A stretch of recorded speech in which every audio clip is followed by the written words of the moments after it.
환경노동위원회가 화성공장 화재 참사에 대한 현안 보고를 받았습니다. 여야 의원들은 불법 파견과 정부의 안전관리 감독 부실을 한 목소리로 질타했습니다. 방송통신위원회가 공영방송 2사 선임 계획을 의결한 것을 두고 여야가 충돌했습니다. 민주당은 방통위의 방송장악 쿠데타라고 비판했고 국민의힘은 민주당이 방통위를 겁박하고 있다며 맞섰습니다. 22대 전반기 국회의장단과 상임위원장단이 국립현충원에 참배했습니다. 우원식 국회의장은 국민을 섬기는 국회를 만들겠다고 다짐했습니다. 여론의 심장을 저격하고 민심의 흐름을 날카롭게 꿰뚫어보는 여심 저격. 여야가 28일 만에 제22대 국회 전반기 원구성을 완료했습니다. 국회 출범 때마다 반복되는 원구성 진통의 관행을 끊고 반쪽 국회, 지각 국회 우명을 벗을 방안은 없는지 살펴보겠습니다.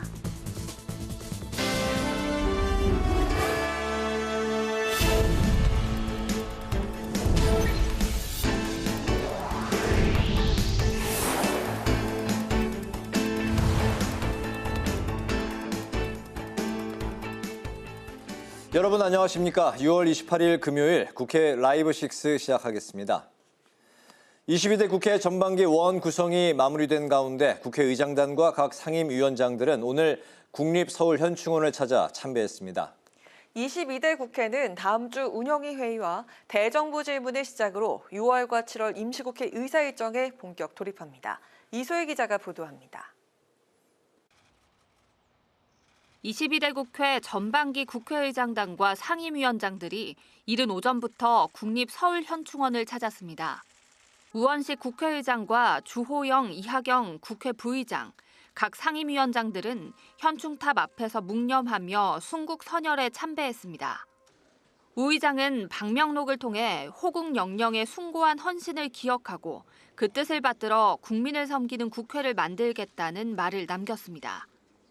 어제 개원 한 달여 만에 전반기 원구성을 마무리한 22대 국회는 본격적인 의사 일정에 돌입합니다. 여러 어려운 여건 속에서도 여야가 함께하는 국회 운영의 뜻을 합쳐주신 양당 원내 지도부에게 감사 말씀드립니다. 이제 다음 주부터 있을 본회의, 대정부 질문과 함께 22대 국회가 본격적으로 가동됩니다. 다음 주 화요일부터 사흘 동안은 22대 국회 첫 대정부 질문이 실시됩니다. 첫날에는 정치, 외교, 통일, 안보 분야, 3일에는 경제, 4일에는 교육, 사회, 문화 분야에 관한 대정부 질문이 진행됩니다. 6월 국회가 끝나는 다음 날인 7월 5일, 곧바로 7월 임시국회가 열립니다. 7월 국회 첫날인 5일엔 22대 국회 개원식이 거행되고 8일에는 더불어민주당이 9일에는 국민의힘이 교섭단체 대표연설을 펼칩니다. 굵직한 의사 일정이 이어지는 가운데 이특검 4국조를 추진하고 있는 민주당과 거야의 독주를 연일 비판하고 있는 여당의 강대강 대치는 계속될 전망입니다. 당장 다음 주 월요일에 운영위원회 전체 회의가 열리는데 민주당은 정진석 비서실장을 포함한 대통령실 참모진을 증인으로 불러 해병대원 수사 외압과 김 여사 의혹에 대해 집중 질의할 계획입니다. 국회 방송 이소희입니다. 국회 환경노동위원회는 화성 배터리 제조공장 화재 사건에 대한 현안 보고를 받았습니다. 정부의 사전 안전관리 감독이 미흡했다는 여야 의원들의 질타가 쏟아졌습니다. 보도에 김희연 기자입니다. 23명의 목숨을 앗아간 화성 배터리 제조 공장 화재 사고. 국회 환경노동위원회가 정부로부터 현안 보고를 받고 사고 원인과 재발 방지책 마련에 나섰습니다. 여야는 특히 외국인 노동자들의 피해가 컸다며 정부의 안전점검 관리가 미흡했다고 지적했습니다. 외국인 근로자들의 안전교육이 얼마나 문제인가를 여기서 절실히 드러나는 그런 사항입니다. 산업안전감독관이 한 명당 2,000개 이상 그리고 2만여 명 이상의 그 사업장의 노동자들을 감독을 하고 해야 되는데 이게 현실적으로 이제 쉽지 않은 거죠. 안전보다 더 소중한 게 어디 있습니까? 예. 그게 인력을 늘려서라도 그런 점검을 수시로 이래 하셔야지. 또 출입구 외에 별도의 비상대피로가 없다는 점도 문제였습니다. 출입구 외에 안전하게 그 안전한 장소를 대피할 수 있도록 비상구 1개 이상을 설치해야 되는데 이게 안 됐습니다. 사업장의 문제죠. 관리 감독 안 한 정부 부처도 문제가 있다고 저는 보는 거예요.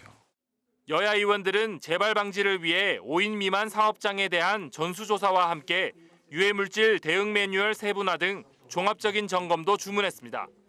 한화진 환경부 장관은 전지 등 화학방지대책 TF에서 현장 특성에 따른 화학물질의 위험성에 대한 정보와 가이드를 올해 말까지 만들 계획이라고 답했습니다. 환노위는 또 야당 주도로 노동자에 대한 기업의 손해배상 청구를 제한하는 등의 내용을 담은 노란봉투법을 전체 회의에 상정했습니다. 야당은 노동자의 투쟁권 보호를 위해 시급히 처리해야 한다고 주장했습니다. 반면 여당은 이해 당사자 간의 충돌과 산업 현장의 혼란을 부추긴다며 신중히 논의해야 한다고 반박했고 소위가 구성되지도 않았는데 법안부터 상정하는 건 절차에 어긋난다며 집단 퇴장했습니다. 안호영 환노위원장은 야당 단독 표결로 법안을 상정한 뒤 소위 구성을 마치고 상정된 법안을 각 소위로 회부했습니다. 국회 방송 김희연입니다. 방송통신위원회가 오늘 공영방송의 이사 선임 계획을 의결하면서 여야 대립이 격화하고 있습니다. 김홍일 방송통신위원장 탄핵안을 놓고도 공방이 계속됐습니다. 김지수 기자입니다. 어제 김홍일 방송통신위원장 탄핵안을 발의한 더불어민주당. 오늘은 방통위가 공영방송의 이사 선임 계획을 의결하자 여야의 공방이 더 격해지고 있습니다. 민주당은 방통위가 관련 내용을 기습 공지했다며 방송 장악 시도라고 규정했습니다. 공영방송 이사진을 정권의 입맛에 맞는 인사들로 싹 교체하고 KBS에 이어 MBC와 EBS까지 완전히 장악하겠다는 방송 장악 쿠데타 시도입니다. 특히 야당이 지명한 방통위원 임명을 1년 넘게 거부한 윤석열 대통령이 위법적 2인 체제를 만든 장본인이라고 지적했습니다. 이에 대해 국민의힘은 KBS와 MBC 등 공영방송의 이사회 구성을 마비시키는 것이 민주당의 목적이라고 반박했습니다. 그러면서 야당 주도로 방통위원장 탄핵을 강행하면 방통위의 기능이 중단된다며 행정 공백 사태에 책임을 져야 한다고 주장했습니다. 방통위원장 탄핵 주도하는 최민희 위원장은 결과에 책임을 져야 합니다. 탄핵이 기각된다면 국민이 최 전 위원장을 탄핵할 것입니다. 이와 함께 방통위 2인 체제의 위법성을 주장하는 민주당을 향해 즉시 방통위원을 추천하면 된다고 지적했습니다. 한편 민주당은 전당대회 예비 경선에서의 표 반영 비율을 중앙위원 70%, 일반 국민 30%에서 중앙위원 50%, 권리당원 25%, 일반 국민 25%로 바꾸기로 했습니다. 국회 방송 김지수입니다.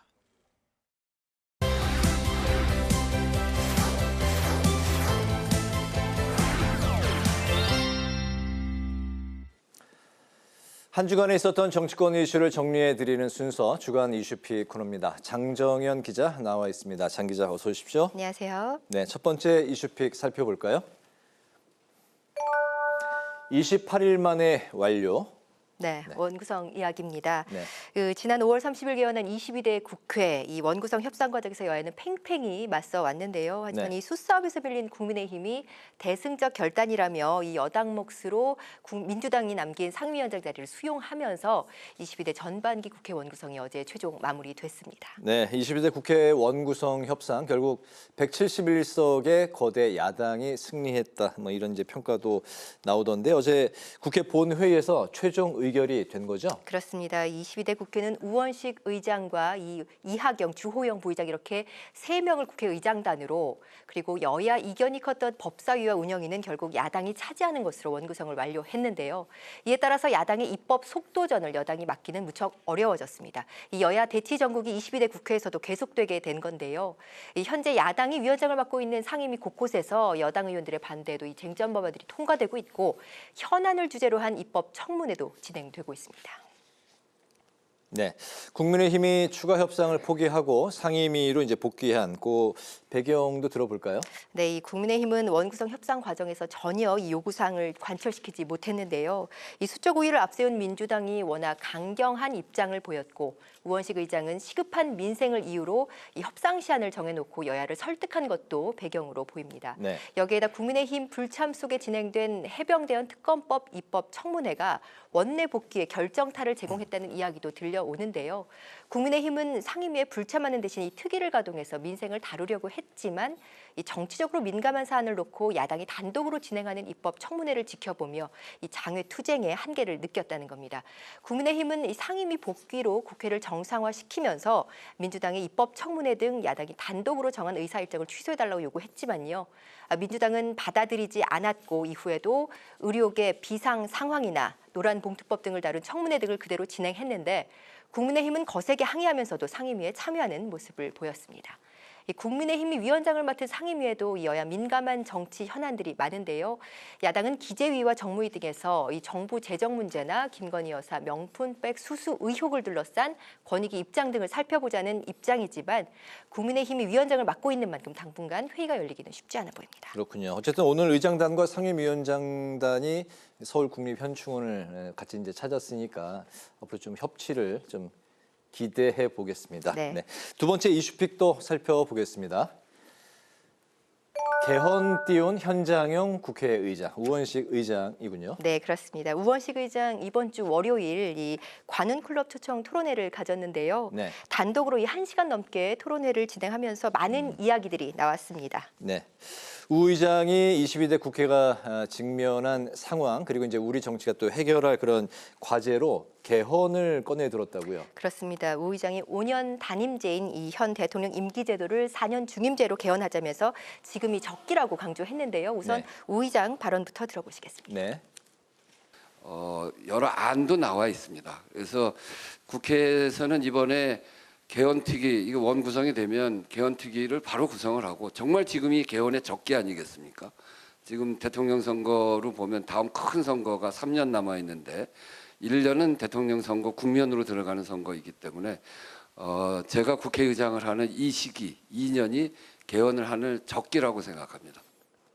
네, 우 의장은 5년 단임 대통령에게 과도하게 집중된 권한으로 인해 이 대통령 권력을 목표로 한 극한 갈등과 대치가 이제는 의회를 넘어 정치인에서 열성 지지자들로 확산되고 있다고 우려한 건데요. 이 대통령 임기제도를 논의하기 위한 개헌특위를 구성하고 다음 달 재헌절에 개헌 토론회를 준비하겠다고 밝히면서 중요한 것은 대통령의 결단이라고 강조했습니다. 이 대통령 5년 단임제를 4년 중임제로 바꾸는 개헌 논의가 정치권에서 시작된다면 윤 대통령의 임기 조정 문제가 쟁점이 될 가능성도 있는 상황입니다. 네, 대통령의 임기 제도가 개헌의 이제 포인트라는 말씀이군요. 네, 우원식 의장이 민생과 현장 같은 키워드도 토론회에서 여러 번 강조를 했네요. 그렇습니다. 우 의장은 이 민주당 의원 시절에 이 당내에서 을지로위원회 이 초대 회장을 역임하는 등 우리 사회에서 을로 불리는 약자들의 입장을 대변해 왔는데요. 이 네. 토론회에서도 이 현장에서 듣는 민심이 가장 생생했다고 강조하면서 이 국회의장으로서 현장 중심의 정치를 활성화하겠다고 약속했습니다. 관련 발언 직접 들어보시겠습니다. 민주주의는 국민의 밥상을 지키는 것이고 그러자면 정치가 현장에 있어야 합니다. 문제도 원인도 해법도 현장에서 제일 잘 보이더라는 게 그동안 제가 얻은 소중한 교훈입니다. 네. 네, 이렇게 말하고 난 이틀 뒤에 우 의장은 화성으로 달려가 이 화성 화재 사고 희생자 분향소를 조문하고 유가족들을 만났는데요. 이 자리에서 우 의장은 사업주가 대국민 사과는 했지만 정작 유가족들과는 전화 통화도 하지 않았다는 이야기를 전해 듣고 화재 현장을 곧바로 찾아가 일정에 없던 이 회사 임원진과의 면담을 가졌습니다. 우 의장은 유가족을 만나겠다는 회사 측 답변을 듣고서야 서울로 올라갔는데요. 이 회사 측에 진정성 있는 자세로 사태 수습에 나서달라는 당부도 전했는데 우 의장이 강조한 현장 정치 곧바로 실천으로 옮기는 모습을 보였습니다. 네, 정치가 현장에 있어야 한다. 네, 가슴에 와닿는 말씀인데요. 세 번째 이슈팩 마지막 살펴보겠습니다. 4파 전대 단독 출마, 여야 국민의힘과 민주당의 전대 상황이군요. 그렇습니다. 이 여야 전당대회 나설 후보 이야기인데요. 네. 이 다음 달 전당대회를 치르는 국민의힘은 이번 주에 이 당대표 경선이 4파전으로 확정됐고요. 민주당은 이 8월 18일 전당대회를 앞두고 이재명 전 대표의 단독 출마 가능성에 대비한 이 경선룰을 아직 확정하지 못했습니다. 네, 국민의힘 상황부터 이제 살펴보면 국민의힘은 이제 당대표 경선이 1차 투표에서 과반 득표자가 나오지 않으면 2차 결선으로 가게 되는 거죠? 그렇습니다. 이 7월 23일 국민의힘 전당대회가 한 달도 채 남지 않았는데요. 이 한동훈 후보가 현재 이 나머지 세 후보를 모두 앞서는 것으로 여론조사 결과가 나오고 있습니다. 국민의힘은 이번 전당대회에서 당심과 민심 비율을 8대2로 반영하는데요. 관건은 결선 투표로 가느냐 마느냐입니다. 1차 투표에서 이 과반 득표를 얻은 후보가 없으면 결선 투표가 진행되는데 현재로서는 이 대세론의 한동훈 후보가 과반 이상 표를 얻느냐에 관심이 집중됩니다. 이를 염두에 두고 이 나경원, 원희룡 후보가 연대하는지도 지켜봐야 할 사안인데요. 일단은 나 후보가 원 후보와의 단일화다 연대설에는 선을 긋고 있습니다. 하지만 이 결선 투표를 생각한 후보들이라면 자연스럽게 뭉칠 수밖에 없다는 해석이 나오면서 한 달이 남지 않은 기간 후보들의 움직임이 주목되고 있습니다. 네, 민주당은 이재명 전 대표가 홀로 전당대회에 출마할 가능성이 큰데 아직까지 이제 다른 후보가 나서지 않고 있는 상황인데 이럴 경우에 홀로 출마할 경우에 전당대회 그 적용할 룰이 아직까지는 없다고요? 그렇습니다. 이 이재명 전 대표가 당 대표직 연임을 위해서 이번 주 월요일 사임하면서 이재명 대표 체제에 도전할 인물이 과연 민주당에서 나오느냐 이것이 민주당 전당대회의 관전 포인트가 되고 있습니다. 현재로서는 이 전 대표를 제외하고 민주당 대표 출마 의사를 밝힌 인사가 없는데요.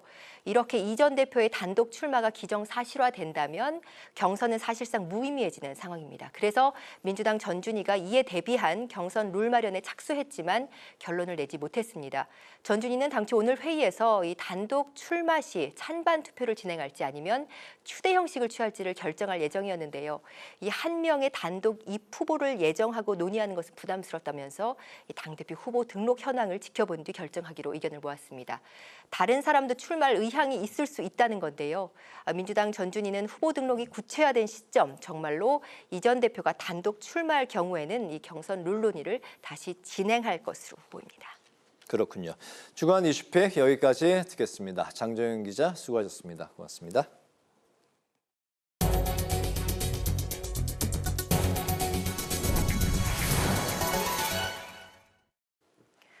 김진표 전 국회의장이 회고록에서 윤석열 대통령이 이태원 참사 조작 가능성을 언급했다고 밝힌 데 대해 여야가 공방을 벌였습니다. 국민의힘은 논평을 통해 근거 없는 기록에 대해 사과하고 취소하라고 밝혔고 대통령실은 멋대로 왜곡해 세상에 알리는 것은 개탄스러운 일이라고 비판했습니다. 더불어민주당 박찬대 당대표 직무대행은 김 전 의장의 회고록이 사실이라면 매우 충격적이라면서 윤 대통령이 직접 입장을 밝혀야 한다고 강조했습니다. 22대 국회 원구성 협상 결과에 대한 책임을 지고 사의를 표명한 추경호 국민의힘 원내대표가 이번 주말 원내 복귀 여부를 밝힙니다. 사의 표명 뒤 백령도에서 잠행을 이어갔던 추 원내대표는 어제 인천항 연안여객터미널에서 기자들과 만나 많은 생각을 하고 있다면서 주말에 입장을 밝히겠다고 말했습니다. 박준태 원내대변인은 어제 의총에서 추 원내대표의 복귀를 촉구하는 의견이 모아졌고 추 원내대표에게 당내 의견을 충분히 전달했다고 밝혔습니다. 국회 운영위원회 소속 더불어민주당과 조국혁신당, 개혁신당 등 야 3당이 국회에 자료 제출을 거부하고 있는 대통령실을 규탄했습니다. 야 3당은 오늘 기자회견을 열고 대통령실이 해병대원 특검과 김건희 여사 명품백 수수 의혹 등에 대한 관련 자료를 일체 제출하지 않고 있다고 비판했습니다. 그러면서 국회의 자료 제출 요구에 성실히 임할 것과 김 여사 명품백 보관 실태에 대한 운영위 차원의 현장 실사에 협조할 것을 촉구했습니다. 우원식 국회의장이 한반도 평화를 위해서는 남북 간의 대화가 필요하다고 강조했습니다. 우 의장은 한반도 미래 심포지엄에 참석해 최근 9.19 군사합의 파기로 남북관계 긴장이 고조되고 있다며 어떤 상황에서도 대화를 배척해서는 안 된다고 말했습니다. 또 그 어떤 이념이나 가치에 앞서 평화를 눈으로 정세를 진단하고 활로를 모색하는 것이 헌법적 책무라고 덧붙였습니다.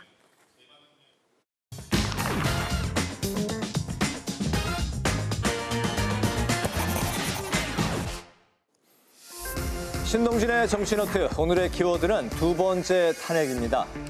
공영방송 이사진 구조를 바꾸는 방송 3법 본회의 표결을 앞두고 정치권과 방송통신위원회가 본격적인 수싸움에 돌입했습니다.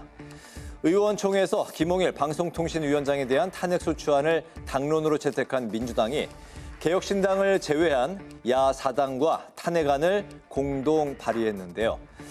야당은 방통위가 2인 체제로 운영되는 건 위법하다며 5가지의 탄핵 사유를 제시했습니다. 대통령이 임명한 상임위원 2명으로만 이루어진 방통위가 현재의 상태로 중요한 의결이 이루어지는 건 부당하다며 운영 방식을 문제 삼은 건데요. 또 YTN 최다액 출자자 변경 승인과 방송통신심의위원회 관리 소홀에 따른 직무유기 등을 그 이유로 들며 탄핵 사유를 밝혔습니다. 본인은 2인 체제가 위법하지 않다라고 강변을 했으면 그 논리대로라면 법의 헌법재판소의 판단을 구해봐야죠. 더 이상 그렇게 방송장악, 헌법을 훼손하고 법률을 위반하는 행동을 묵과할 수 없다라고 해서 야5당이 법안을 발의했다 이렇게 말씀드립니다. 민주당은 다음 달 4일까지가 회기인 6월 임시국회에서 탄핵 소추안을 통과시키는 게 목표라며 시한을 못 박았고 국민의힘은 민주당을 향해 습관성 탄핵병이라며 입법 권력을 남용하고 있다고 비판했습니다. 습관성 탄핵병이 한치도 나아지지 않은 채 또다시 등장했습니다. 언론을 장악하기 위한 단계를 차근차근 밟고 있는 것이며 그렇다면 현재 방송통신위원회 구성이 어떻기에 위법하다는 지적이 나오는지 같이 한번 살펴볼까요? 5인 합의제 기구인 방송통신위원회는 말 그대로 총 5명의 위원회를 구성하도록 하고 있는데요. 위원장을 포함한 2명을 대통령이 지명하고 여당이 1명을 또 야당이 2명을 추천하는 방식으로 이루어졌습니다. 하지만 현재 방통위는 김홍일 위원장과 이상인 부위원장 2명으로만 구성된 채 운영이 되고 있는데요. 야당 추천위원회에 대해 윤 대통령이 임명을 거부하자 민주당은 더 이상의 추천위원을 내놓지 않으면서 위원 3명은 공석인 상태가 됐습니다. 김홍일 방통위원장의 탄핵 추진 배경에는 MBC 대주주인 방송문화진흥회 이사진의 임기가 임박했다는 점과 연관이 있지 않겠냐는 분석이 나오고 있는데요. 김 위원장은 지난 21일 과방위 입법청문회에서 박문진 이사들의 임기 만료에 대해 현행법대로 2인 체제의 방통위에서 준비해야 하지 않겠냐는 발언을 했었습니다. 바로 이 발언이 도화선이 되면서 민주당에선 2인 체제의 불균형적인 방통위가 중요 결정을 내리는 건 직권남용이자 위법이라고 반발한 겁니다. 그렇다면 탄핵소추안이 통과될 가능성은 어느 정도일까요?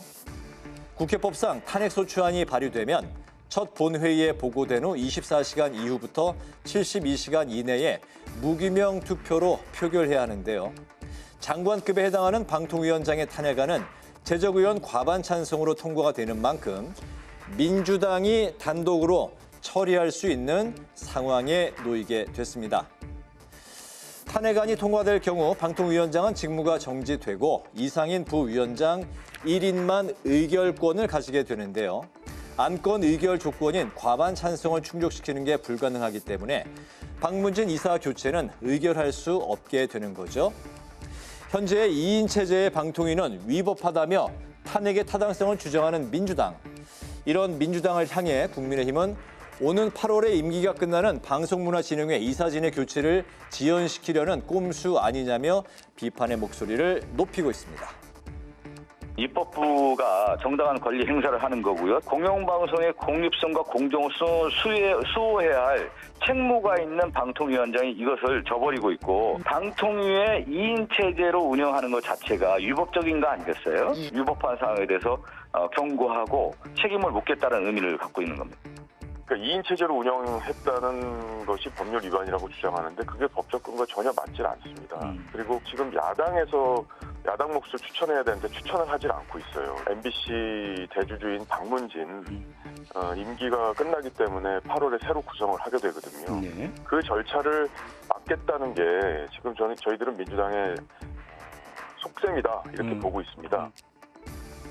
그렇다면 방통위원장의 탄핵안이 본회의를 통과할 가능성이 커졌기 때문일까요? 방송통신위원회는 오늘 전체 회의를 열고 공영방송 이사 선임 절차에 돌입했는데요. 민주당의 탄핵 추진에 방통위는 이사진 선임에 대해 현행법대로 진행하겠다는 뜻을 굽히지 않은 채 맞불을 놓은 것으로 해석되고 있습니다. 한편 야당에선 이동관 전 방통위원장이 탄핵 표결 직전 자진 사퇴했던 전례를 언급하며 김홍일 위원장도 직무가 정지되기 전에 서둘러 자진 사퇴를 할 것이란 예상을 내놨습니다. 국민의힘은 야당이 뜻하는 대로 흘러가게 두지 않을 것이라며 여러 방법을 고민하고 있다고 또 맞받아쳤습니다. 대통령 직속 여야 합의제 행정기구라는 형태로 만들어진 방송통신위원회. 본 취지와 다르게 점차 독립성이 흔들리고 있는데요. 방송통신위원회를 둘러싼 여야의 또 다른 대치 전국이 시작되고 있습니다. 지금까지 신동진의 정치 노트였습니다.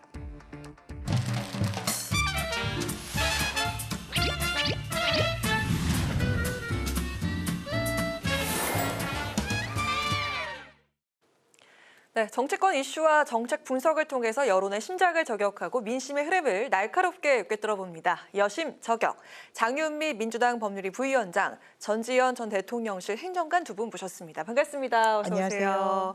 네, 우리 전지현 변호사님, 국회 방송엔 처음 오신 거라면서요? 어떻습니까? 네, 제가 국회를 사실 별로 올 일이 없어가지고 몇 번 네. 알아봤는데 방송국은 또 처음입니다. 이 소강대교 지나다 보면은 오른편에 크게 현판에 저희 국회 방송 네. 커다랗게 쓰여져 있거든요. 오며 가면서 국회 들리실 때 국회 방송 한 번 더 떠올려 주시면 감사하겠습니다. 네. 아니 두 분은 또 좀 친분이 있으신 걸로 알고 있는데 맞습니까? 예. 따로 이제 뭐 이렇게 모임도 하고 식사도 같이 할 정도로 친분이 있고 워낙 또 이제 잘 챙겨주시기도 하고 이래서 예, 친분이 있습니다. 장윤미 변호사님이 합리적이세요. 그래서 네, 합리적이어서. 근데 하지만 저는 이렇게 훈훈한 분위기 아주 싫어합니다. 서로 좀 입장을 명확하게 시원하게 밝혀주시기 바라겠습니다. 오늘 강전혜 변호사가 좀 떨릴 수 있게 그렇게 좀 시원한 대답 부탁드리겠습니다. 자, 어제 여야가 처음으로 모두 본회의에 참석해서 22대 국회 전반기 원구성을 완료를 했습니다. 개원한 지 28일 만인데요. 국회 출범할 때마다 반복되는 원구성 진통과 지각개원, 이 관행을 끊을 방법은 없을지 두 분과 이야기 좀 나눠보도록 하겠습니다. 이 원구성 진통을 겪으면서 두 개의 법안이 나왔는데요. 여당이 낸 국회 독재 방지법과 또 야당이 낸 일당 상임위 선전법. 자, 이번 원구성 갈등의 단면을 보여주고 있는 것 같다는 생각이 드는데, 자, 여당은 관례, 그리고 야당은 협상이 안 되면 법대로 이렇게 맞섰습니다. 과연 이 관습 규범이냐, 그리고 미국처럼 다수당 중심의 국회 운영이나 어느 쪽이 맞다고 생각하시는지 장희우 변호사 먼저 들어보도록 하겠습니다. 사실 여야 간의 원구성과 관련한 대화랑 협상이 진작에 이루어졌으면 그게 최우선적이겠죠. 그렇지만 안 되면 일단 법률대로 할 수밖에 없는 겁니다. 지금 국회법이 표결로 상임위 구성을 할 수 있도록 규정이 돼 있어요. 그렇다면 저는 안타까운 게 민주당이 압도적인 다수석을 얻었다는 건 상수입니다. 정치적인 전제사항이에요. 그러면 추경호 원내대표가 어떤 방식으로 협상에 임했었어야 되는가. 일단 본인들의 어떤 마지노선이 분명히 있으시겠죠. 운영위와 법사위가 그랬던 것 같습니다. 하지만 상대편인 민주당으로서도 운영위와 법사위는 마지노선이었어요. 다만 이런 협상 과정 중에 민주당 내부에서는 이런 이야기들이 있었습니다. 운영위는 관례대로 여당이 좀 맡아왔고 이게 대통령과 대통령 업무, 대통령실의 운영에 관한 부분을 점검하는 상임이다 보니까 그거는 여당에게 위원장 자리를 주는 것도 한번 고려해 볼 수 있다라는 그런 목소리들이 방송을 통해서도 내부에서 계속 나왔었거든요. 그러면 제가 국민의힘의 지도부나 아니면 참모라면 그걸 지렛대로 어떻게든 운영을 가져왔을 겁니다. 근데 협상에 적극적으로 임하지 않았어요. 국회의장이 중재하는 협상에도 사실상 적극적이지 않았습니다. 그러는 사이에 민주당은 저희가 봤을 때는 차곡차곡 명분을 쌓았던 거죠. 왜냐하면 18개 상임위를 법으로 한다면 국회법에 따라 표결한다면 다 민주당이 가져갈 수 있었어요. 그렇지만 지난 국회에 18개의 18개의 상임위를 다 가져갔을 때 또 부작용이 있었다는 문제의식이 있었죠. 그러니까 17개 그리고 11개, 7개 나눠서 11개는 우리가 가져갈 수밖에 없다. 법사위 운영이 포함. 나머지 7개에 대해서는 협상을 하자라고 했을 때 거기에도 응하지 않았었습니다. 네. 그러면서 나왔던 국민의힘의 반응은 이 밥상이 차려져 있는데 맛있는 건 본인들이 먹고 나머지 떨거지를 준다는 취지의 발언이었는데 제가 그래서 나머지 7개 상임위가 뭔지를 봤어요. 네. 기재위, 산자위, 정보위 상당히 중요한 상임위였습니다. 그런데 결국에는 사실상 원으로 들어올 수밖에 없었던 거 아닙니까? 백기투항했다는 평가가 나왔습니다. 이건 협상에서 패배했다라고 보여지는 거죠. 그렇다면 관행도 좋지만 정치적인 여건을 보고 협상을 하는 것이 정치인의 또 정치 지도부의 자세가 아닌가 생각했습니다. 그 여당 측에선 그동안 해왔던 관례가 있는데 관행이 있는데 이건 동의할 수 없다 해서 보이콧을 해왔기 때문에 좀 오랜 시일이 걸렸죠. 네, 근데 지금의 질문은 지금의 국민의힘의 대처가 문제가 아니라 지금 원구성이 이미 끝났잖아요. 네. 근데 지금 그 일당 독재법, 다수당의 일당 상임위 선전법이 적절하냐 이 문제로 지금 가야 될 것 같거든요. 네. 논의가 지금 그렇게 이어져야 될 것 같은데 2009년에 한나라당이 이제 18대 국회 때 야당을 차지하고 나서 다수당을 차지하고 나서 같은 법안을 냈더니 그때 민주당에서 뭐라 그러냐면 입법 독재라고 반발을 했어요. 근데 지금 여당의 근거를 들어보니까는 미국처럼 그렇게 상임위 독립제로 가는 게 책임 정치 구현에 오히려 수월하다 그러면서 야당은 상임위원장을 줘봤자 책임도 안 지냐 지금 이렇게 나오고 있거든요. 근데 미국하고 우리나라하고는 이거를 법제화하기에 좀 차이가 있다. 첫 번째는 뭐냐면은 미국은 그러니까 집권당이랑 협의가 안 된 법안에 대해서 거부권을 하는 게 당연하다고 그냥 상례화돼 있거든요.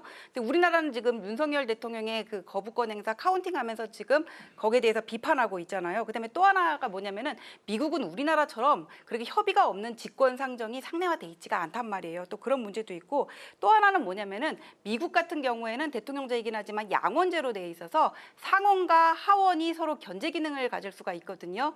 근데 상원은 6년이지만 하원은 또 이제 2년이에요. 2년마다 갈면 되기 거기 때문에 책임 정치 실현에 적합하지만은 우리나라 같은 경우에는 선거를 다시 뽑을 때까지 이거를 뭐 어떻게 책임 정치를 구현한다는 게 좀 말이 안 되는 면이 있고 그다음에 이 문화 자체가 미국하고 우리나라하고 정치 문화를 비교를 하면은 안타깝게도 우리나라는 아직 그 정도 수준에 이르지 못한 것 같아요. 입법 청문을 하면서 장관하고 비서관하고 다 불러가지고는 나가 있으라 그러고 손들고 있으라는 얘기까지 나왔고 그다음에 대통령을 조롱하는 그런 사진이 내의를 입고 반려견 안고 있는 그런 사진이 입법 청문회장에 등장을 하기도 하고 이런 식이었거든요. 뭐 누가 공부를 잘하냐 이렇게 싸우기도 하고 이런 모습들이 지금 문화가 정착이 안 됐어요. 그래서 지금 보면은 맞습니다. 이게 국회 본회의에서 표결로 해가지고 상임위원장 결정하는 게 맞는데 맞지만은 김대중 대통령 때 의회의 기본이 원래는 협의잖아요. 상식과 협치. 그렇기 때문에 그때 그 여소야대 상황이었지만 그때는 이제 JP까지 해가지고는 범 여건이 더 컸었거든요. 김대중 대통령 때 법사위원장은 야당의 주자 그냥 이렇게 얘기를 했고 상임위를 뭐 몇 대 몇 기준으로 해가지고는 다수당과 소수당에 배분한다 이런 거는 법안으로 넣기는 좀 적절치 않은 면이 있어가지고는 이제까지 협의로 해왔고 이것이 막 관례 일종의 어떤 전통으로 굳어진 면이 있거든요. 네. 근데 이거를 근데 일당이 전부 다 가져가는 걸로 이렇게 법제화를 해버리면은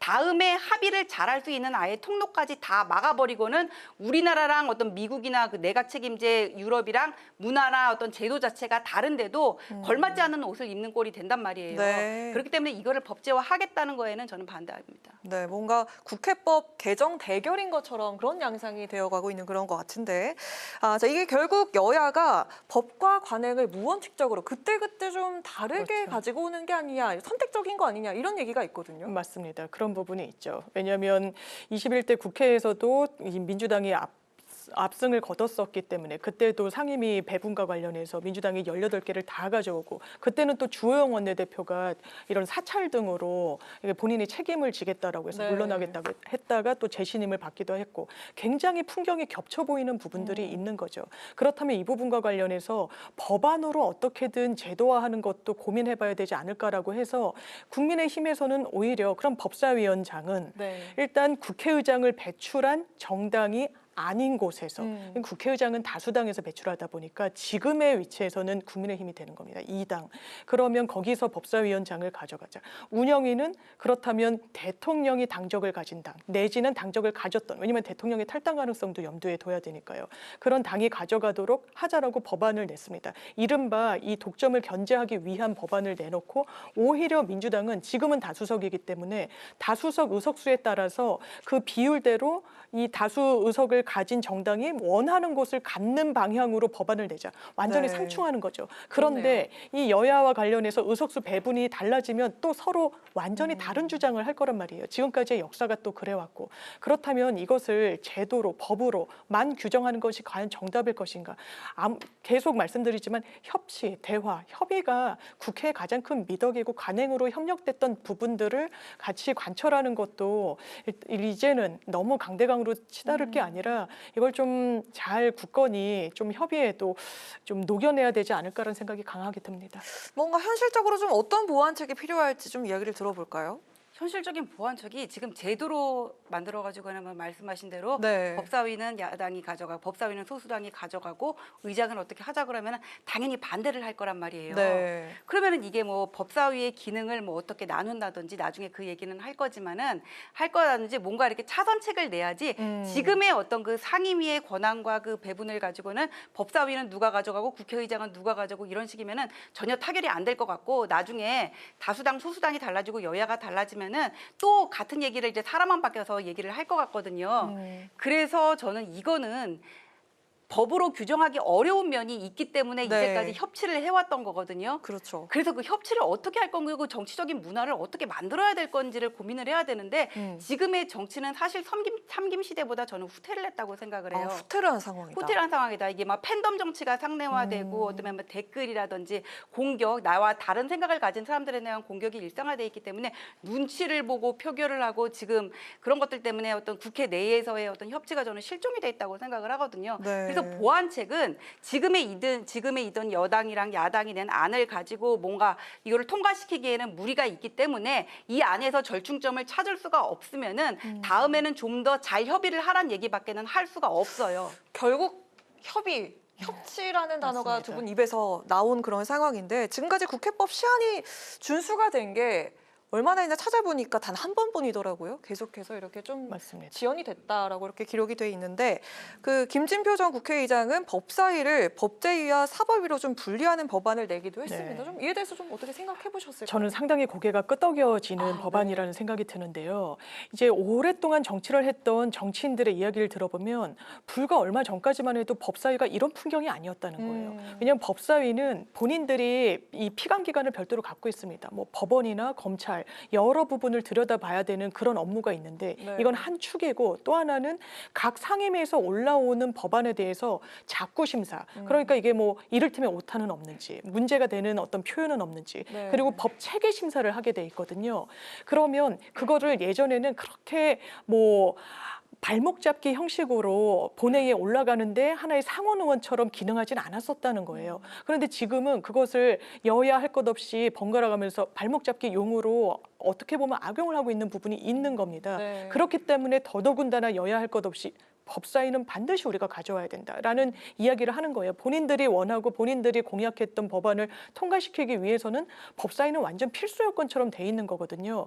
그렇다면 이 문제의식이 뭐 자구 심사나 법체계 심사하는데도 그렇다면 왜 계속 더뎌지느냐. 왜냐하면 피감기관과 관련한 업무도 봐야 되는 것이거든요. 그러니까 김진표 의장은 굉장히 오랫동안 정치를 해오신 분이잖아요. 그 문제의식 속에서 그렇다면 분리를 하자. 사법부를 들여다보고 수사기관과 관련한 뭐 국정감사 든 여러 현안질이든 이 부분은 아예 사법위로 별도로 만들고 이런 법제도와 관련한 부분을 별도로 만들어서 기능을 분리시키자. 그렇다면 분쟁 같은 것도 훨씬 좀 덜하지 않겠느냐. 왜냐하면 법사위와 관련해서도 현안질의가 있을 때 민주당 쪽에서는 이건 너무 정치 수사가 있으니까 우리는 그 부분을 문제 삼지 않을 수 없다라고 하지만 국민의힘에서는 또 역으로 이거 방탄하는 거 아니냐. 사법 그 어떤 사실상 변호인의 역할을 당위하는 거 아니냐라는 문제의식이 또 부딪히는 거 아니겠습니까? 네, 상당히 네. 소모적인 거예요. 그러는 사이에 법안 통과를 해야 되는 법사위의 기능이 또 실종되고 축소되고 더뎌지는 부분이 있기 때문에 저는 이 방안은 좀 조속히 논의가 필요해 보입니다. 그 법사위 개편 필요성에 대해서 좀 짤막하게 듣고 다음 주제 넘어가 보도록 하겠습니다. 아니 근데 이거를 사실 지난 네네. 국회 때 이제 네. 그 보수당에서 발의를 했었는데 민주당에서 지금 안 받았거든요. 그랬군요. 이 얘기는 계속 나왔던 얘기예요. 네. 근데 우원식 그 국회의장이 또 그 얘기를 하면서 윤석열 대통령을 만나겠다고 했더라고요. 그래서 제가 그 내용을 한번 읽어보니까는 4년 중임제 개헌이랑 같이 얘기를 한다 그러면서 이제 법사위 기능 분리 얘기가 나왔고 법사위를 법제위 사법이 그렇게 분리할지 네. 아니면은 국회의장 산하에 각 소관 상임위원회의 어떤 법안 체계 작구 심사를 할 수 있는 위원회를 따로 만들던가 그렇게 얘기를 한다는 거예요. 근데 그렇게 해버리면 지금 국회의장이 민주당이잖아요. 네. 그럼 또 어떤 민주당의 의도대로 가는 면이 분명히 그렇겠네요. 있거든요. 네. 그래서 이게 법사위 기능을 어떻게 나눌지 사실 이 얘기는 국민의힘에서 먼저 던져가지고 이슈를 끌고 갔어야 되는 문제인데 우원식 의원이 그렇게 얘기를 했고 우원식 의원이 한 얘기는 4년 중임제 개헌이랑 같이 묻어가지고 뭐 개헌 얘기를 하고 그다음에 다음 그 국회 후반기 때 또 법사위를 가져가면은 입법 독재 네. 말이 나올 거 아니에요. 그렇기 때문에 법사위 기능을 나눈 다음에 어떤 본질적인 기능은 계속 민주당이 가져가고 하부적인 기능들만 나눈 다음에 이거는 이제 국민의힘이 가져가라 하면서 명분을 확보하려 그럴 수도 있기 때문에 이 이슈를 국민의힘을 놓치면 안 되고 법사위의 기능을 어떻게 분리해서 가져가는 게 네. 이런 싸움이 안 나오고 실리를 챙길 수가 있는 것인지 더 가질라 그러지 말고 확실하게 챙길 수 있게 뭔지를 좀 판단을 하고 같이 논의를 해야 된다. 그리고 이 얘기는 대통령을 만나가지고 바로 얘기할 게 아니라 먼저 국민의힘하고 만나야 되는 거예요. 네. 여당하고 만나가지고 얘기를 해야지 4년 중임제 개헌하고 같이 엮어가지고 윤석열 대통령을 만나겠다. 저는 이거는 투머치라고 봅니다. 네, 알겠습니다. 자, 이번 원구성 협상에서 법사위 그리고 운영위만큼 쟁점이었던 게 바로 과방이었습니다. 오늘 여야는 방통위 앞에서 맞불 기자회견을 열었습니다. 지금 김홍일 방통위원장 탄핵소추안이 발의가 된 상태고요. 방통위는 공영방송 이사 선임을 강행을 했습니다. 이 방통위와 방송 3법 충돌, 여야 입장을 좀 들어볼까 하는데요. 자, 먼저 우리 전지현 변호사님 들어볼까요? 지금 그 방통위와 관련해서는 지금 김홍일 그 방통위원장 탄핵 얘기도 나오잖아. 이거 왜 나오냐면은 MBC의 대주주가 박문진이거든요. 공영방송 하면 이제 MBC, KBS, EBS 되는데 그 박문진 이사진 임기가 8월 12일까지란 말이에요. 그런데 이 이사 임명을 누가 하냐면은 방통위원장이 해. 방통위원장이 하면은 이제까지는 어떤 친야권 성향의 인사들로 구성이 돼 있으면 이제는 또 바뀔 염려가 있잖아. 네. 이걸 막아야 되거든요. 그러면서 탄핵을 한다면서 드는 사유가 뭐냐면은 2인 체제 운영, TBS 관리소홀, 방심위 관리소홀 이런 걸 묻는데 탄핵이라는 건 직무집행상의 위법이 있을 때 하는 거잖아요. 지금 이상민 장관 탄핵 소추했었고 이동관 위원장 했었고 안 검사 했었고 손준성, 이정섭 해가지고는 또 뭐 다른 판검사직 계속 탄핵을 하겠다고 하는데 탄핵을 이런 식으로 남발하면 안 된다고 지금 생각을 하고 위법의 있고. 여지가 없다는 말씀이신 건가요? 네, 저는 그렇게 생각합니다. 네. 그리고 지금 이 방송상법 개정안도 이사진 구성을 바꾸겠다는 건데 지금 KBS 같은 경우는 이사가 11명이에요. 지금 이걸 29명으로 올리겠다는 거고 MBC는 9명이고 EBS도 뭐 그 정도인데 이거를 다 늘리겠다는 거거든요. 왜냐하면은 지금의 법제상에서는 이사 구성을 방통위원장이 한단 말이에요. 그러면 집권 여당에 유리한 사람이 갈 수밖에 없는 거잖아요. 네. 이거를 지금 방송 3법에서는 방송 PD협회, 기자협회, 어떤 방송 기술인협회 이래가지고는 어떤 친노동단 단체 성향의 어떤 시민단체 소속의 사람들이 많은 쪽으로 해가지고는 추천을 하게 하는데 공영방송의 임무는 중립성과 공정성이잖아요. 네. 그리고 이사를 늘리는 데는 비용이 든단 말이야. 그리고 이런 식으로 뚝딱 처리하면 안 되는 거고 이런 얘기를 할 그 명분이 없는 게 지금의 그 민주당 같은 경우에는 박근혜 대통령 정부 말기에 지금의 당이 그 공영방송의 사장은 특별 다수제로 임명을 하자 그래가지고는 야당 추천권도 있어야 된다는 얘기를 했었는데 그게 지금 문재인 정부 들어서면서 문재인 정부 들어서 이제 정권을 가져갔잖아요. 그러니까는 이렇게 되면은 국민의 의사가 제대로 반영이 못 될 것 같다 하라가지고 입장이 바뀌었단 말이에요. 근데 이런 사정을 잘 알고 있는 사람이 김장겸 의원이거든요. 그러니까 과방위 때 뭐라 그랬어요. 무슨 뭐 이해 충돌 그런 얘기를 했는데 이해 충돌 따지고 들면은 법사위에 민주당 이해 충돌 내는 사람 지금 되게 많거든요. 그런 얘기를 하시면 안 돼요. 그래서 지금 방송 3법 통과라든지 4법 됐잖아요. 방통위 뭐 2인 체제까지 해가지고는 그 얘기라든지 아니면 지금 김홍일 위원장에 대한 탄핵 얘기는 너무 속이 뻔한 처사다. 저는 그렇게 생각합니다. 확실히 이게 쟁점이긴 한가 봅니다. 장유희 변호사님. 네, 방통위가 지금 기형적으로 운영되고 있죠. 방통위와 관련된 법률을 보면 5인제 합의기구입니다. 5명과 관련해서는 여야가 추천을 하면서 어쨌든 정치적으로 그리고 공정성, 중립성을 담보하도록 법이 돼 있는 거예요. 그런데 왜 기형적이냐? 2명, 그것도 여권에서 추천한 인사 2명이 계속해서 주요 사안을 의결하고 있습니다. 방송사에 대한 징계, 정책 심의 이런 부분과 관련해서 그렇다면 뭐 징계를 받은 방송국이 이를테면 이거 너무 부당하다. 2인 체계로. 왜냐하면 5명이 최소한 모여서 과반으로 통과시키도록 하는 게 법에 정해져 있는데 네네. 2명이 계속하면서 계속 이른바 뭐 좌파 언론이다 무슨 언론이다 해서 징계를 남발하는 부분에 대해서 법원이 집행정지 신청을 인용을 해주고 있어요. 이거는 절차적인 위법성이 어느 정도 있다라고 판단이 되는 거죠. 그 부분과 관련해서 김홍일 위원장은 이건 정식 소송까지 가봐야 되기 때문에 아직 법적인 판단이 이르다라고 하지만 상당한 문제가 있습니다. 왜 또 민주당에서 이런 문제의식이 깊어지냐면요. 민주당 몫의 방통위원 추천 권한이 있어요. 그 당시에 최민희 당시는 전 의원이었습니다. 추천을 했어요. 그런데 민주당으로서는 어쨌든 여러 명의 후보군이 있었고 스크린을 통해서 그것을 올렸는데 대통령이 끝내 임명을 하지 않으셨습니다. 그렇다면 이 부분과 관련해서 아까도 박정훈 의원의 어떤 비판 목소리, 임명하면 되는 걸 왜 임명하고 있지 않느냐.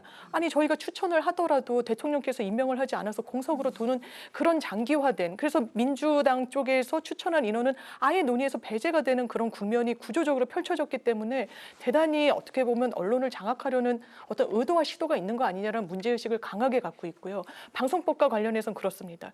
말씀 주신 대로 현행법으로 따르면 여당의 몫이 여권의 입김이 작용할 수밖에 없는 구조예요.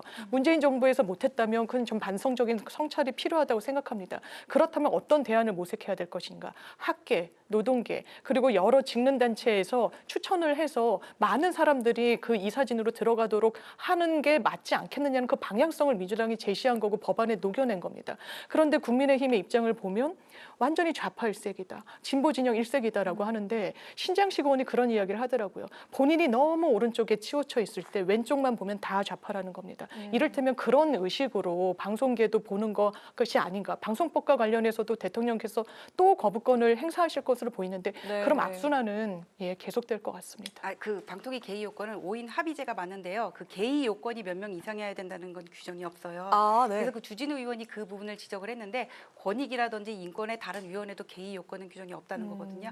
그다음에 그 최민희 전 의원 그때 추천을 했는데 임명 안 한 거는 맞는데 이분이 정보산업연합회라고 SK텔레콤이나 LG U+ 같은 이동통신사가 회원사로 있는 단체의 이익을 보호했던 어떤 상임 이사 같은 그런 직위를 보유했던 게 맞아서 이것이 결격 사유에 맞는지에 대해서 법제처의 어떤 해석이 안 나왔는데 그러면 최민희 의원 말고 다른 사람을 추천했으면 되는데 그거를 안 했던 거고요. 그리고 방송 3법을 이사회를 일단 늘리는 거는 어떤 공영방송의 중립성, 공정성, 비용의 문제가 생기는데 사실 공영방송의 이 중립성의 문제는 저는 지금 민주당에서는 할 말이 없다고 생각해요. 문재인 정부 때 그 사정을 보면은 KBS, MBC, EBS가 그때 어떻게 운영이 됐는지는 우리가 지금 다 알고 있거든요. 어떤 친정부적인 인사, 문재인 정부 창출에 기여했던 사람들이 프로그램 하나씩 닫고 다 진행을 맡았단 말이에요.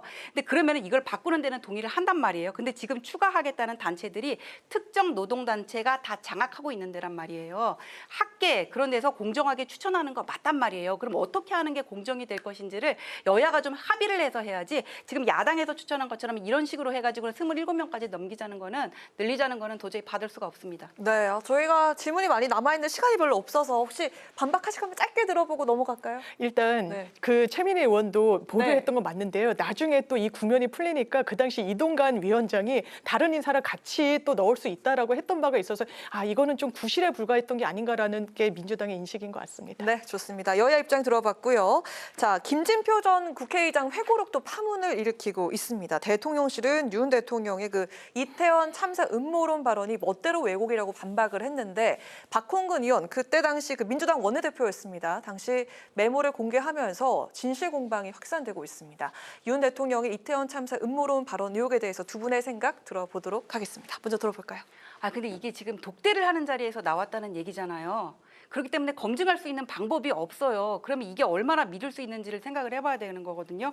근데 김진표 전 의장 보면은 뭐라고 돼 있냐면은 극우 유튜버 방송에나 네. 나올 수 있는 얘기를 해가지고는 믿기가 힘들었다 그렇게 얘기가 돼 있단 말이에요. 그러면은 네. 극우 유튜버 방송이 어떤 거를 얘기하는지를 모르겠는데 우파 같은 경우에는 무슨 김어준 뉴스공장 같이 확실히 주도권을 잡고 이렇게 주류라고 말할 수 있는 방송이 없거든요. 그럼 그런 어떤 그런 뭐 중구난방식의 짜치는 방송들을 짜치는 말은 적절하지 네. 않은 거고 네. 그런 방송들을 김진표 의장이 본인이 평소에 본다는 얘기인가? 극우 유튜버에서 나오는 얘기인지 저는 처음 듣는 얘기거든요. 그걸 그때 어떻게 들었는지 일단 그 궁금하고 그다음에 그 이태원 참사와 관련해서는 한덕수 국무총리 기자회견 때 이상민 행안부 장관의 발언이 논란이 된 적이 있어요. 뭔가 책임을 회피하는 듯한.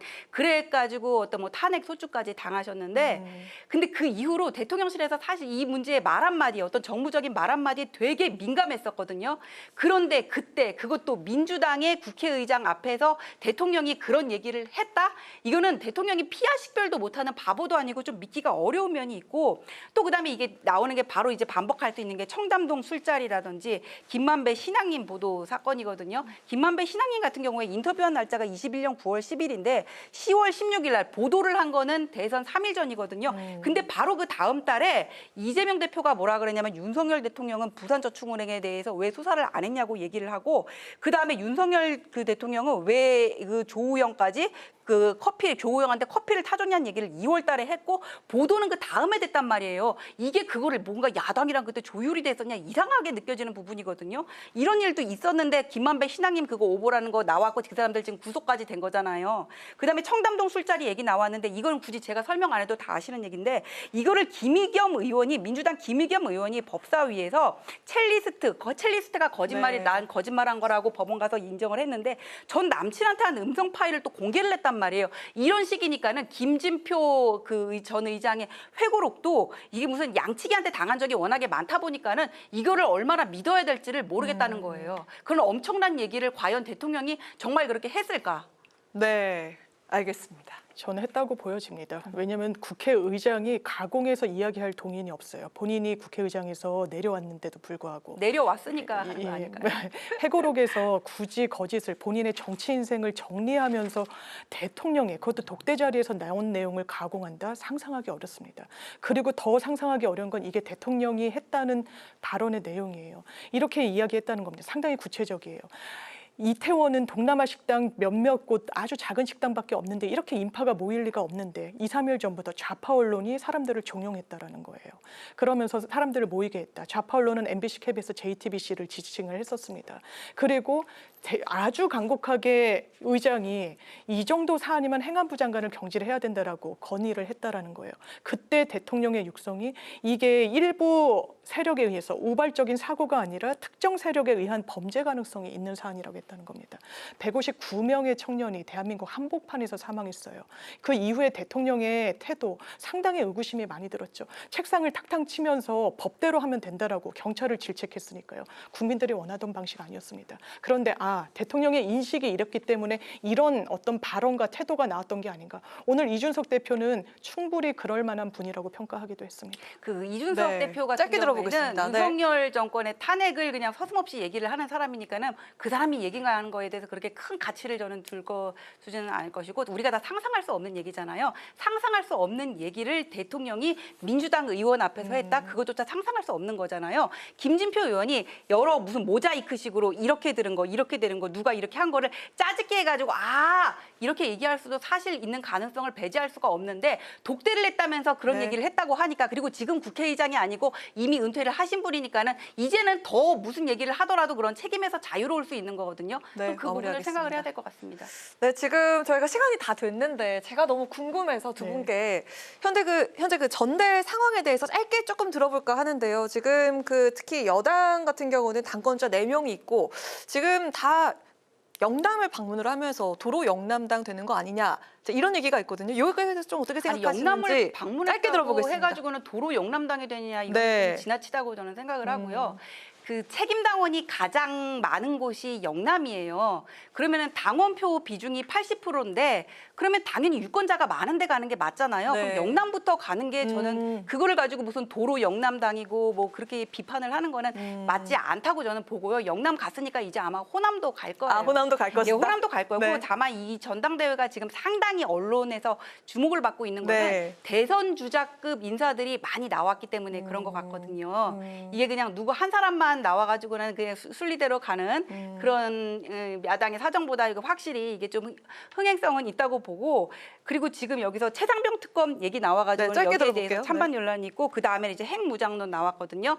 그 다음에 이제 미국 대선과 관련해가지고는 뭐 방위비 분담에 대해서 오늘 한동훈 후보가 입장을 밝혔더라고요. 네. 이런 식으로 해가지고는 어떤 민생 앞으로는 뭐 외교 안보 나왔으니까 민생 이슈까지 해가지고는 후보자들이 이렇게 나름 의견을 내면서 의견을 내면서 찬반 토론을 하는 과정을 거친다면은 컨벤션 효과도 충분히 살리고 뭔가 각 후보자들의 어떤 생각이라든지 몸집도 키울 수 있는 그런 성공적인 전당대회가 되지 않을까 싶습니다. 네, 1분 안쪽으로 들어볼까 하는데 지금 그 아직 전대룰이 정해지지 않았잖아요. 민주당 네네네. 말씀이시죠? 네, 그 김두관 전 의원이 또 당대표 도전 시사했는데 과연 뭐 좀 대항마가 될 수 있을지 아마 저울질을 하시는 것 같더라고요. 오늘도 출사표를 던진다라는 게 본인에 따르면 낭설이다라고 했던 건데 일단 문제의식을 가지신 분들이 중진 의원들 사이에선 계신 것 같습니다. 이게 단독 추대 형식으로 가는 게 혹시 국민들 보시기에 중도층이 보시기에 이게 좀 껄끄럽지 않겠냐라고 해서 이 이인영 의원은 아마 불출마 쪽으로 가닥이 잡히고 있어서 여러 후보들이 아마 좀 출사표를 던질 것을 저울질하고 있는 상황으로 알고 있습니다. 감사합니다.